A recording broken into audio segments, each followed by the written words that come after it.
Hoy vamos a meternos en un tema que es fascinante y, la verdad, bastante conflictivo: la relación entre la psicología y el feminismo. Vamos a ver cómo una ciencia que nació para entender la mente humana tuvo que acabar enfrentándose a sus propios prejuicios. Y, sobre todo, cómo un movimiento social la cambió para siempre, desde dentro. Para empezar, lancemos la pregunta clave, la que está en el centro de todo este análisis.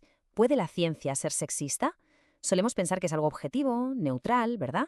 Pero, ¿y si no fuera tan así? ¿Y si la ciencia, en lugar de ser un espejo limpio de la realidad, lo que hiciera fuera reflejar los prejuicios de la sociedad que la produce? Pues esa es, precisamente, la idea central. La historia de la psicología es un caso de estudio perfecto de cómo esos sesgos sociales se cuelan en la investigación, en las terapias, en todo. Y lo más importante es que vamos a ver cómo la crítica feminista no fue un simple comentario, sino un auténtico correctivo epistémico. O sea, una fuerza que obligó a la psicología a ser más rigurosa, más completa y, al final, mejor ciencia. Para entender bien esta historia, vamos a seguir un recorrido en 5 partes. Primero, veremos cómo era una psicología sin mujeres. Después, cómo respondieron las pioneras.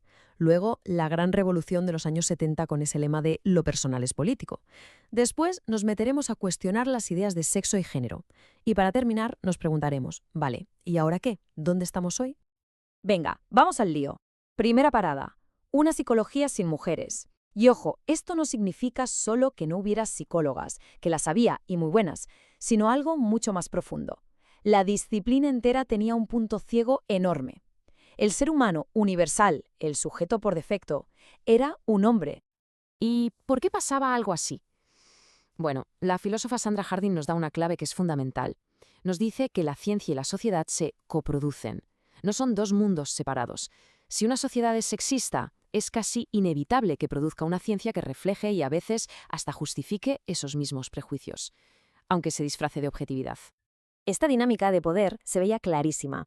A un lado teníamos al sujeto de conocimiento, el que observa, analiza y dice lo que es la realidad. Históricamente, el hombre blanco, el académico. Y al otro lado, el objeto de estudio, a quien se observa, se analiza, se define.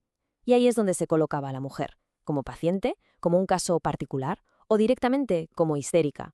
Esta división, claro, no era para nada inocente, marcaba qué preguntas se hacían y qué respuestas se daban por válidas.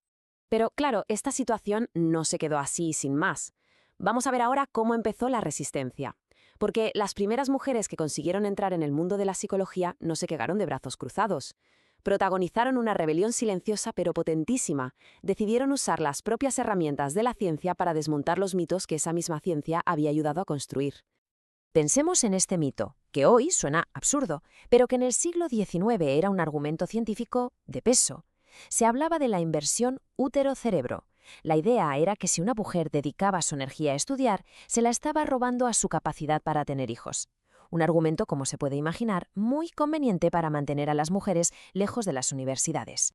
¿Y cómo respondieron estas pioneras? Pues no con opiniones, sino con datos, pura ciencia.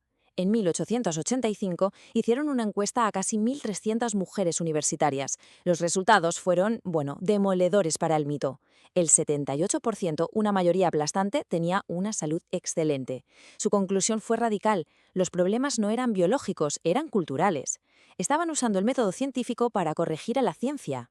Y aquí va otro mito científico clave: la hipótesis de la variabilidad. La teoría era que la inteligencia de los hombres tenía más extremos, o sea, más genios, pero también más idiotas, mientras que las mujeres se quedaban siempre en la media, en la mediocridad. La respuesta de psicólogas como Leta Hollingworth fue brillante. En lugar de discutir sin fin sobre las diferencias, se dedicaron a investigar y a demostrar algo mucho más importante: las enormes semejanzas psicológicas entre hombres y mujeres. Esta cita de la psicóloga Amy Tanner, de 1896, lo resume todo de una forma magistral. Es una frase potentísima. Lo que viene a decir es: ¿cómo vamos a saber cuál es la naturaleza de las mujeres si viven bajo unas restricciones sociales enormes? Las diferencias que vemos no son innatas, son el resultado de esas cadenas sociales. Imposible ser más clara.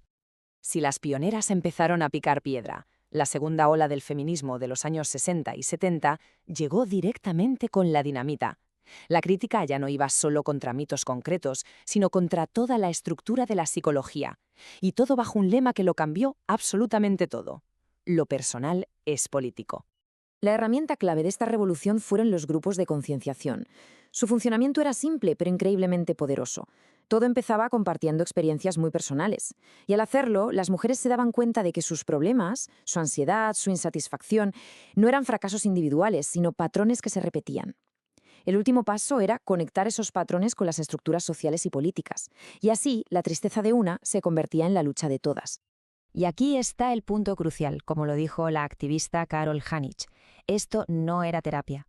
La terapia a menudo parte de que el problema está en la persona, y es esa persona la que debe ajustarse a la realidad. Pues el feminismo planteó justo lo contrario. La gente no está mal, es la realidad la que está mal, y es la realidad la que tiene que cambiar. Una crítica directa al modelo psicológico que convierte los problemas sociales en problemas individuales.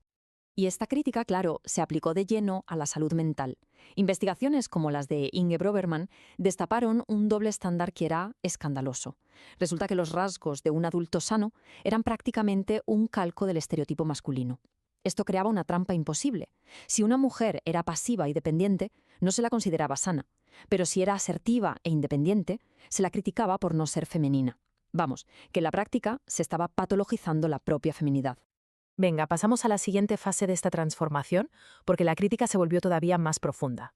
Ya no se trataba solo de la experiencia de las mujeres, sino de cuestionar las categorías mismas que la psicología usaba para pensar, los conceptos de sexo y género. El feminismo introdujo en la psicología una distinción que lo cambió todo, la diferencia entre sexo y género. El sexo, se decía, eran las características biológicas, pero el género era otra cosa, era la construcción social, cultural. Es decir, lo que significa ser un hombre o una mujer no es un hecho natural, sino un guión que aprendemos a representar.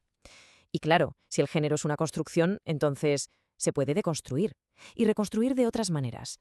Y esta idea tuvo consecuencias muy concretas. Demostró que el activismo puede cambiar la ciencia. Durante décadas, la homosexualidad estuvo clasificada como una enfermedad mental en el DSM, que es como la Biblia de la psiquiatría. Pero la presión de los movimientos sociales fue tan fuerte que, finalmente, la propia Asociación Americana de Psicología votó para retirarla en 1973. No fue un descubrimiento de laboratorio, fue un cambio social el que forzó el cambio científico. Y con todo este viaje llegamos al presente. ¿Dónde nos encontramos ahora? Pues la relación entre feminismo y psicología ya no es de simple enfrentamiento, pero ha generado tensiones nuevas, muy complejas, que todavía están lejos de resolverse. Aquí vemos cómo aquel lema tan famoso se ha transformado sutilmente. La visión original, la feminista, buscaba llevar los problemas privados al debate político para conseguir un cambio colectivo. Pero hoy corremos el riesgo de una psicologización de ese lema. O sea, reducir los grandes problemas políticos a una simple cuestión de gestión psicológica individual. Esta psicologización se nota en varias cosas. El foco ya no está tanto en el cambio social, sino en la gestión del yo emocional. Conceptos políticos como empoderamiento, que antes hablaban de poder colectivo, ahora se usan para hablar de autoestima o de éxito individual. Y al final, los conflictos que nacen de la desigualdad social terminan en la consulta del psicólogo, como si la solución estuviera solo dentro de nosotros y no en el sistema. Y con esta pregunta final cerramos nuestro análisis.